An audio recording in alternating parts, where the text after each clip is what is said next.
The stablecoin battles have just begun. Right? We're in the very early stages of it. First, you need stablecoin legislation here in the U.S. USDC and USDT in their current forms aren't going to be the things we're using 5 and 10 years from now. I think there'll be a yielding stablecoin where interest accrues in your account on a minute-by-minute basis. Figure Technologies actually has one on file with the SEC right now called Figure Certificate Corp. It's going to be called YLDS if it gets through the SEC, but it's a face amount certificate, going back to your Buttonwood comment at the beginning, using 40 Act regulations that allows for the only security that we know of in the SEC world that is tradable peer-to-peer without a broker-dealer. It's called a face amount certificate under the 40 Act. So everything is whitelisted, of course, so you have to be known to the ledger, so you can't be money laundering with it. And if we know you've been KYC'd by the broker-dealer, we can trade peer-to-peer. I can buy your 100 shares of Amazon for $100, and you can send it to me, and we can settle instantly and bilaterally.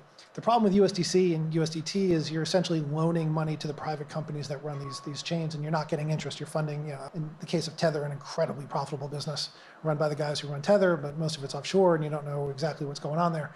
So Figure does, as I said, about $650 million of HELOCs every month, which means they have a lot of ledgering and registering, but not a heck of a lot of exchange on chain, because a lot of the investors that are buying them are still sending wires to buy the assets. So when KKR buys a $40 million tranche of home equity line of credit, they're not comfortable doing a $40 million USDC transaction once a month because they don't want that risk, right? And sitting in a bank, you go risk by risk by risk, step by step by step, and you examine all the risks involved in each step.